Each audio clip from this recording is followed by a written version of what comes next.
सो hello dear students, basically last time हम लोगों ने कुछ डेरिवेशंस किए थे। सबसे पहले लेक्चर में तो काफ़ी ज़्यादा जनरल डिस्कशन हुआ था।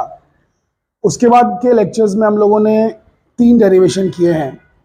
Refraction of light at single spherical surface, then एक लेंस का फॉर्मूला, लेंस बनाने वाले का फॉर्मूला, उसके बाद में लेंस जोड़कर equivalent focal length of convex lens, उसका फॉर्मूला।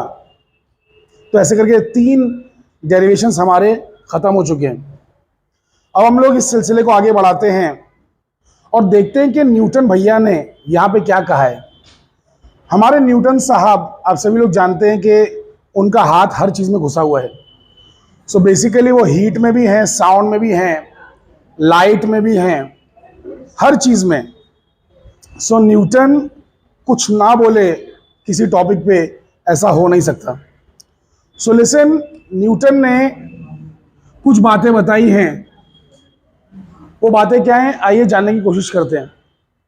तो उन्हीं का किया हुआ एक डेरिवेशन हम लोग कर रहे हैं, जिसका नाम है minimum distance between object and image for image to be real. Now listen very carefully. जैसे फॉर एग्जाम्पल आपके पास एक लेंस है, एक लेंस, इस लेंस के एक तरफ रखा ऑब्जेक्ट, उसकी इमेज कोई दूसरी तरफ बनी। तो ऐसा देखा गया कि इसके बीच में कुछ रिश्ता है। ऑब्जेक्ट से इमेज तक के बीच में जो गैप है वो एक पर्टिकुलर गैप होता है, तब जाके ही रियल इमेज मिलती है। अगर उस गैप से कम गैप आपने कुछ किया, मतलब लेंस को कुछ ज़्यादा नज़दीक ले गए, इमेज के ऑब्जेक्ट के नज़दीक ले गए एक पर्टिकुलर वैल्यू के, तो फिर इमेज रियल ना बन के वर्चुअल बनने लगती है, रियल ना बन के वर्चुअल बनने लगती है। तो मिनिमम डिस्टेंस कितना होना चाहिए ताकि रियल इमेज मिले, एक ऑब्जेक्ट की एक रियल इमेज मिले, उसके लिए कितना डिस्टेंस होना चाहिए between the object and image, वही हम लोग जानने की अभी कोशिश करेंगे। So minimum distance between object and image for image to be real, image real होने के लिए डिस्टेंस ऑब्जेक्ट और इमेज के बीच में कितना होना चाहिए, वही हम लोग अभी डिराइव करेंगे। ठीक है, तो सभी लोग बहुत गौर से देखते रहिए। यहां पे मैं बना देता हूं एक lens.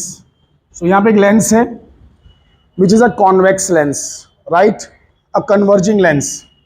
This is the principal axis. यहां पर रखा हुआ है कोई तो ऑब्जेक्ट, यहां से रे निकली, यहां से भी एक रे निकली, एंड फाइनली कहीं ना कहीं तो जाके वो इमेज बनाएगी। कितनी भी दूर बनाएगी, I just don't care about the actual distances. These things are none of my concerns. मुझे इनसे कोई सरोकार नहीं है, मुझे इनसे कोई लेना देना नहीं है। मुझे तो बस ये जानना है कि यहां से यहां तक का डिस्टेंस कितना होना चाहिए ताकि इमेज मेरी रियल बने, मुझे वर्चुअल इमेज नहीं चाहिए। Are you guys understanding it? So ध्यान से देखिएगा। आप लोग अगर फुल्ली फोकस करेंगे तो ये मेरी गारंटी कि आपको घर पे जाके पढ़ने की भी जरूरत नहीं पड़ेगी, ये आपको फटाक से इधर ही समझ में आ जाएगा अच्छी तरीके से। ठीक है, सो लुक वेरी केयरफुली। यहां पर है लेंस, यहां पर है ऑब्जेक्ट, यहां पर है इमेज। इसे क्या कहते हैं? U, ऑब्जेक्ट डिस्टेंस U, और इसे क्या कहते हैं? Image distance V। अरे हाँ क्या ना भाई? अब इन दोनों के बीच में कितना गैप चाहिए वो मुझे जानना है। सो D इज अननोन। मुझे जानना है कि D कितना चाहिए ताकि ऐसा रियल इमेज बने। So listen very very carefully. अभी हम लोग मान लेते हैं कि यहां से यहां का डिस्टेंस एक्चुअल में x है, दिस इज सम x। सो अगर उसे x मान लिया, मतलब जो v है उसे अगर x मान लिया, तो फिर ये कितना हो जाएगा? What will be the value of this thing? ध्यान से देखिए। नहीं, d माइनस एक्स। ये देखिए, ये देखिए, ये पूरा d है, d में से x घटा दिया तो बचा कितना? d minus x. Are you guys understanding this? So d minus x, ठीक है। सो ये x है, ये d माइनस एक्स है। अब साइन कन्वेंशन से हम सभी विद्यार्थी भली भांति परिचित हैं कि बेसिकली लेफ्ट में जो रहेगा वो नेगेटिव रहेगा, राइट में जो रहेगा वो पॉजिटिव रहेगा। मालूम है कि नहीं? राइट का डिस्टेंस पॉजिटिव, लेफ्ट का distance negative. Correct. From lens equation, lens की इक्वेशन, हमने जो लेंस का समीकरण कल ऑब्टेन किया था, डिराइव किया था, उसके अनुसार 1/f क्या होता है? 1/v minus 1/u। याद आ रहा है? अरे भाई सभी लोग मेरी बातों से सहमत हैं कि नहीं? गुड। अब यहां पे वैल्यू सब्स्टिट्यूट करते हैं। सो 1/f इज 1/v।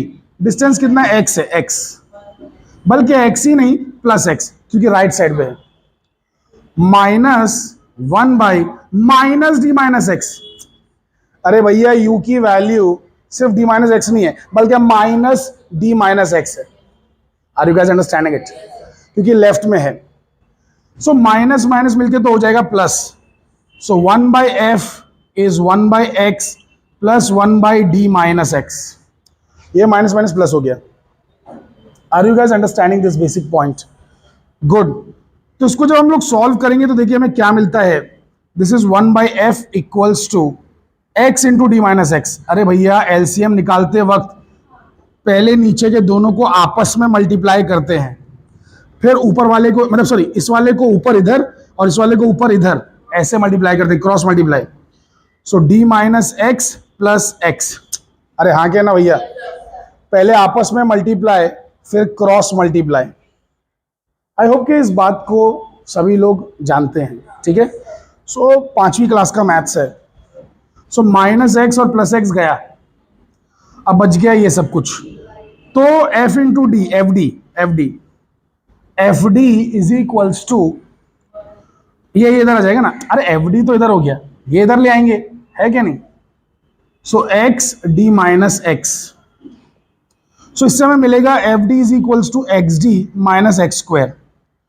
अगर इसकी शक्ल में थोड़ी सी सुधार दूं तो ये बन जाएगा, ये देखिए देखिए, सुनिए सुनिए मैं क्या करता हूं, देखो, x square minus d x. एक सेकेंड, इसको इधर ले आया, इसको भी इधर ले आया और इसको इधर ही रहने दिया, plus f d equal to 0। ध्यान से देखिए, एफ डी तो पहले से ही था, एक्स डी को इधर लाया तो minus x D, x square को इधर लाया तो, मतलब माइनस एक्स स्क्वायर को इधर लाया तो प्लस एक्स स्क्वायर। अरे समझ पाएगे नहीं? So x square minus d x plus f d equal to 0। इसकी शक्ल कुछ जानी पहचानी सी नहीं लग रही है, क्या है ये? It is a quadratic equation, quadratic equation जिसका सॉल्यूशन, जिसका उत्तर बेहद सरल है और उसे हम ऐसे निकालते हैं, x is equals to minus b plus और minus under root of b square minus 4ac upon 2a। So जो यहां पर बायो प्रेमी विद्यार्थी हैं, जिन्हें मैथ से घृणा है, मैथ से नफरत है, उन्होंने भी कभी जिंदगी में इसको देखा तो होगा एक बार, है कि नहीं? सो भाई बहुत ही बेसिक और बहुत ही जबरदस्त इक्वेशन है ये, इसे जरा याद रख लीजिए।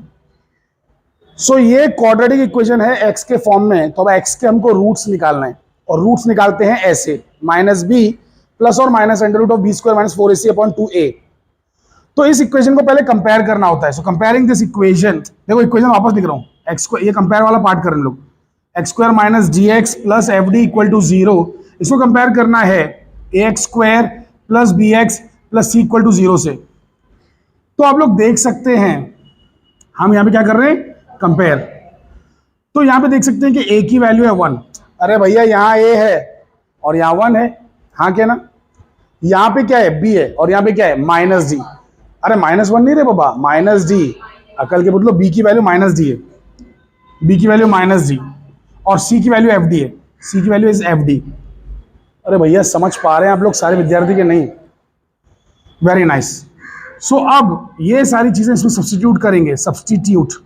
सो x is equals to, so therefore x is equals to minus minus, देखो क्या हो जाएगा? प्लस हो जाएगा। अरे भैया माइनस माइनस प्लस हो जाएगा, तो plus d plus minus under root of b square मतलब डी स्क्वायर। अरे माइनस डी का स्क्वायर मतलब डी स्क्वायर ही हो गया ना भाई, minus 4 into a into c मतलब एफ डी। अरे हाँ क्या ना भाई, डिवाइड बाई 2a, 2 इंटू 1। बहुत ही सरल, बहुत ही बचकाना था, हाँ क्या ना? It was damn easy. So x equals to d plus minus under root of d square minus 4fd upon 2. अब मैं आशा करता हूं कि आप लोग इस बात से तो बेसिकली परिचित होंगे. चलिए लाइए पहले अटेंडेंस लगवा देते हैं. सो आप लोग की अटेंडेंस लग चुकी है. अब जरा थोड़ा यहां पर देखिए ध्यान से. बेटा ध्यान दीजिए सभी लोग. मिस सानिया बेटा ध्यान दीजिए. So listen very carefully. आप लोग इस बात से तो परिचित होंगे कि अगर x की वैल्यू रियल चाहिए, if you want this image distance to be real, हमने कहा था ना कि हमको रियल चाहिए इमेज. तो ये डिस्टेंस अगर आप चाहते हैं कि रियल हो, if you want that, what you need is, मतलब if you want everything to be real, this part must be real. और ये पार्ट रियल होने के लिए ये जरूरी है कि ये पार्ट जीरो से बड़ा हो. अगर ये जीरो से छोटा हो गया, मतलब नेगेटिव हो गया, तो root of negative number is a imaginary number. अरे पता है कि नहीं, रूट ऑफ -1 क्या होता है? I, which is imaginary number, right? So कहने का मतलब ये कि अगर आप चाहते हैं कि चीजें रियल रहें, तो इसका रियल मतलब इसका जीरो से बड़ा होना बेहद जरूरी है, अति आवश्यक है. So for things to be real, d square minus 4fd must be greater than 0. Are you understanding it? या एट मतलब जीरो भी रहा तो चलेगा, बट जीरो से नीचे ना हो जाए. तो आइदर इक्वल टू और ग्रेटर देन 0. समझ पा रही है बेटा आप? आइदर ग्रेटर देन और इक्वल टू 0, बट 0 से छोटा नहीं होना चाहिए. So this gives me D square is greater than और इक्वल टू 4fd. ये चला जाएगा इधर, ये एक डी कैंसल हो गया. So distance should be greater than और equal to 4f. That's the answer. So जो डिस्टेंस है ऑब्जेक्ट और इमेज के बीच में, फोकल लेंथ का 4 गुना कम से कम होना चाहिए. फोकल लेंथ, तो अगर आपकी लेंस, उसकी फोकल लेंथ है 15 सेंटीमीटर, तो आपका जो भी ऑब्जेक्ट हो, कहीं पे भी रखा हो, ध्यान दे देना कि इमेज बन रही होगी कम से कम 4 गुना से बाहर. 4 गुना जो डिस्टेंस है उससे बाहर बन रही होगी इमेज. अरे समझो, अकल के बुतलो, ये है लेंस, इसका फोकल लेंथ है 15, 15 का 4 गुना होता है 60. तो अगर तुमने ऑब्जेक्ट रखा है यहाँ पे 10 पे, 10 पे रख दिया, 10 पे, तो इमेज 50 के और आगे बन रही होगी. 50 मतलब कहां से? यहां से 50 उसके और आगे. अरे मतलब टोटल गैप जो है कम से कम 60 रहेगा, कम से कम 60. Are you understanding it? यहाँ पे है ना भाई कि जो डिस्टेंस है, जो गैप है d, that is greater than 4f, 4 times the focal length. समझ पाए सारे विद्यार्थी? अगर आपकी लेंस, उसकी फोकल लेंथ है 20 सेंटीमीटर्स, और आपने ऑब्जेक्ट रखा है 30 पे, तो यहां पे कहां इमेज ढूंढूं? कितना दूर ढूंढूं? 10. फोकल लेंथ 20 है और आपने डिस्टेंस यहां पे इसको रखा है 30, तो इमेज कहां बन रही होगी? इस लेंथ से कहां जाना है? अबे अकल के पुतलो, वेरी नाइस, जोर से बोलिए मिस्टर नावेद. करेक्ट. 30 अगर इधर है तो यहां पे 50 के आगे इमेज बन रही होगी, क्योंकि टोटल मिला के 80 से ज्यादा होना चाहिए. 80 से ज्यादा टोटल मिला के. अरे समझ पा रही हैं आपके नहीं? इधर देखिए अकल के पुतलो, ये लेंस है, यहां पे तुमने 30 पे रख दिया इसको. अबे तो यहां 50 चाहिए ना, तब जाके इमेज बराबर बनेगी ना भाई, क्योंकि टोटल 80 चाहिए ना, क्योंकि फोकल लेंथ कितना 20 है, तो 20 का 4 गुना कितना होता है? 80. अरे भाई तुम्हारे 350 ग्राम की भेज में बातें घुसी बेटा सारी. समझ पा रहे हैं बेटा? Very nice. सो बच्चे भी काफी कॉमेडी करते हैं कभी कभार. समझ में नहीं आता कि आप लोग मतलब एड़ा बन के पेड़ा खाते हैं कि मतलब सामने वाले को एड़ा समझते हैं. Okay anyway, so I hope के सभी लोगों के भेजे में सारी बातें घुस चुकी है बेटा. समझ पाए कि नहीं? So basically please copy this. So listen now, carefully listen. अब हम लोग क्या देख रहे हैं? अब हम लोग देख रहे हैं एक चीज जिसका नाम है conjugate foci method. Conjugate foci method. So conjugate का मतलब होता है कि थिंग्स विच आर रिलेटेड, मतलब कुछ चीजों के बीच में अगर कोई रिश्ता है तो वो कॉन्जुगेट कहलाता है। Conjugate, are you understanding it? Conjugate मतलब आप इसे समझते हैं कि रिश्तेदार, भाई भाई, समथिंग लाइक दैट, जिनका आपस में कुछ तो रिश्ता हो, वो चीजें कॉन्जुगेट कहलाती है। समझ पाए मिस सुमेर आप? Good. So listen very carefully, सब लोग ध्यान देंगे बेटा, बच्चा ध्यान दीजिए।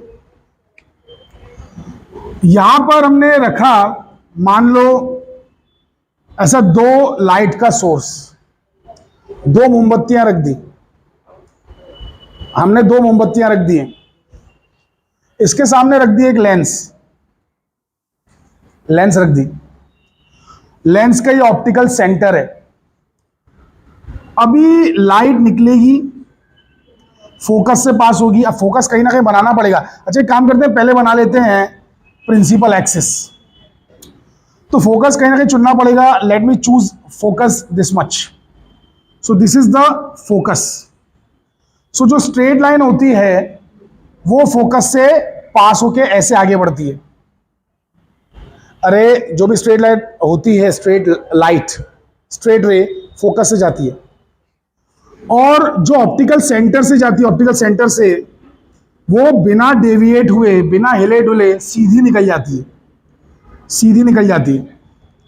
आई होप कि इतनी बातें सभी को पता है। तो यहां पे आपकी मोमबत्ती की इमेज बन रही है। वैसी जो दूसरी मोमबत्ती है उसके साथ भी कुछ ऐसा ही होगा। लाइट यहां से निकली और इस फोकस से पास हो गई, हाँ के ना, और फिर यहां से निकली और यहां कहीं टकराएगी। वो मैं बराबर बना नहीं पा रहा हूं क्योंकि मेरे हाथ में कोई नेचुरल स्केल बना हुआ नहीं। Are you understanding it? So मुझसे गलतियां हो सकती हैं, आखिर मैं भी इंसान हूं। अगर इतना अच्छा ड्राइंग करता तो शायद आर्किटेक्ट होता। आर्किटेक्ट लोगों को अच्छी ड्राइंग आना चाहिए बाय द वे। मैं आर्टिस्ट की बात नहीं कर रहा हूं। अरे आर्टिस्ट लोग की तो होना ही चाहिए एकदम खतरनाक ड्राइंग। आर्किटेक्ट जो होते हैं, बी आर्क करने वाले, उनकी भी ड्राइंग थोड़ी अच्छी रहती है। So listen very carefully. यहां पर जो है भाई इस तरीके से इमेज बन रही है। ये हो गया हमारा स्क्रीन। अब साइंटिस्ट लोग कहते क्या है मालूम है?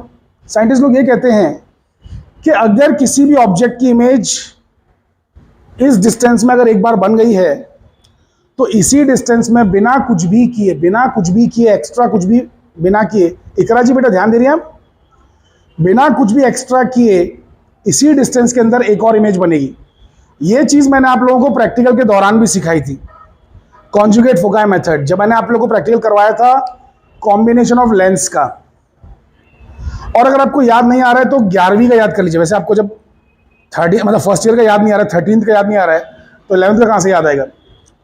सो 11th में भी एक प्रैक्टिकल है, focal length of lens by lens displacement method, ऐसा कुछ तो उसका नाम है।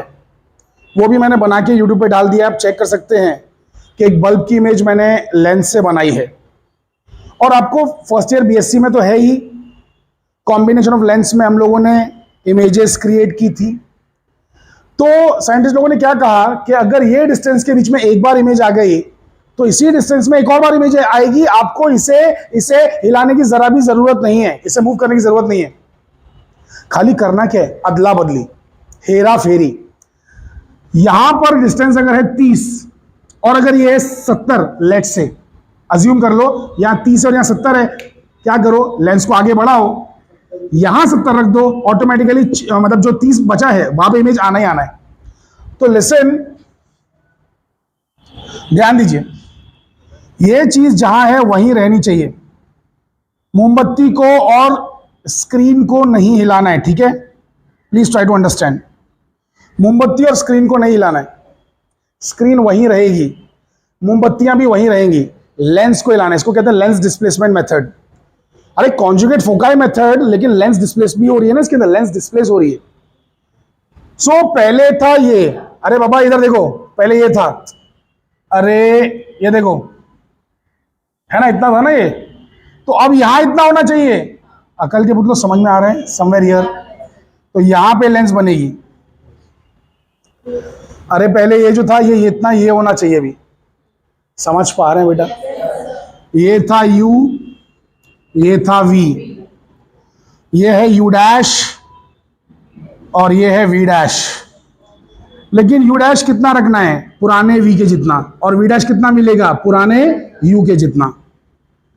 अब देखिए इसका जो फोकस था वो यहां था, है ना? So that is the focus. ये हो गया वापस से हमारा principal axis.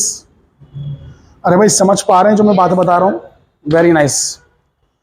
So light rays आएंगी ऐसी सीधी और फोकस से पास हो जाएंगी और एक ऑप्टिकल सेंटर से पास होगी और यहां मिल जाएगी। अरे भैया ऑप्टिकल सेंटर है कि नहीं? अरे कोई कुछ कहना चाहता है भाई? सब लोग समझ पा रहे हैं मैं क्या बता रहा हूं आप लोगों को बेटा? आई होप कि you guys are understanding these things. इतना एक्यूरेट नहीं बना पा रहा हूं बट ठीक है ना, थोड़ा बहुत तो समझ के ले सकते हो आप लोग, राइट? भावनाएं ज्यादा इंपॉर्टेंट है, सब लोग भावना समझिए, ठीक है? So that is the focus. वैसे ही यहां से भी निकलेगा और यहां जाएगा एंड फिर एक ऑप्टिकल सेंटर से जाएगा, तो बन गई एक और बार इमेज। अब आप देख सकते हैं कि एक बार इमेज जो है मैग्नीफाइड है और दूसरी बार इमेज डिमिनिश्ड है। डिमिनिश्ड, मैग्नीफाइड, बड़ी इमेज। जब इमेज ऑब्जेक्ट से बड़ी है, मैग्नीफाइड। जब इमेज ऑब्जेक्ट से छोटी है, ऑब्जेक्ट बड़ा है, इमेज छोटी है, तो डिमिनिश्ड। डिमिनिश्ड, ये डिमिनिश्ड ही है बट आपको बराबर से नजर नहीं आ रहा। आपको लग रहा होगा सेम सेम बन गया है, थोड़ा ऊंच नीच हो जाता है भाई, है कि नहीं? थोड़ा बहुत ऊपर नीचे हो जाता है। अरे समझ पा रहे हैं भाई कि नहीं समझ पा रहे हैं? अच्छा, एक बार मैग्नीफाइड और एक बार डिमिनिश्ड क्यों हुआ? क्योंकि लिसन, सुनिए सुनिए सुनिए, अकल के पुतलों सुनो। आपको ये बात पता होना चाहिए कि मैग्निफिकेशन का फॉर्मूला होता है image size upon object size, which is equal to image distance upon object distance. तो पहले डिस्टेंस मान लो 70 था और ये 30 था, तो 1 से तो बड़ा आया, 1 से बड़ा आया कम से कम। अरे 2 से भी बड़ा है लेकिन 1 से तो बड़ा आया ना। 1 से जब बड़ा आ गया तो जो भी साइज की आपका ऑब्जेक्ट है उससे बड़ी इमेज है। अब अगली बार जब आप मैग्निफिकेशन निकालोगे तो ये तो पलट जाएगा। अरे 70 का 30, 30 का 70 हो जाएगा, तो 30 में 70 करोगे तो फिर 1 से छोटा आएगा, तो हो गया ना डिमिनिश्ड। अरे जब डिस्टेंस हेरा फेरी तुमने कर दी। अरे मैग्निफिकेशन का फॉर्मूला क्या है मेरे भाई? क्या फॉर्मूला है? Image size upon object size. वो तो है ही, लेकिन ये भी तो है image distance upon object distance. अब इमेज डिस्टेंस पहले तो बड़ा था, ऑब्जेक्ट डिस्टेंस छोटा था, तो मैग्नीफाइड आ गई। अब ऑब्जेक्ट डिस्टेंस बड़ा है और इमेज डिस्टेंस छोटा है, तो डिमिनिश्ड आ गई। अरे समझ में आई बातें तुम लोगों के नहीं समझ में आई? Very nice. तो लिसन, ये जो 2 पॉइंट्स है इन्हें कहते हैं कॉन्जुगेट फोकाई। कॉन्जुगेट फोकाई इन्हें कहते हैं। लेंस को यहां रखा है, यहां रखा, आपको इमेज मिलने वाली है। मतलब हुआ क्या सुनिए, स्टार्टिंग में आपके पास मान लो थी एक मोमबत्ती, यहां पे थी लेंस और यहां पे थी स्क्रीन। स्टार्टिंग में तीनों को मूव कीजिए, तीनों को हिलाइए, कोई फर्क नहीं पड़ता, तीनों को मूव कीजिए। बट एक बार इमेज आ गई, रुक जाइए, इन दोनों को टच नहीं करना है। इमेज जहां भी आई, अच्छा ये 40 है, ओके, और ये 50 है, टोटल 90 है, ठीक है, तो ये 40 है ना। एक बार इमेज आ गई, सरका दो थोड़ा सा आगे, तो अब ये 50 कर दो, तो ऑटोमेटिकली यहाँ पे इमेज आएगी। अरे खोपड़ी में बातें घुसी तुम्हारी के नहीं? समझ गए बेटा? Very nice, fantastic. सो ये था आपका conjugate foci method. Please copy this.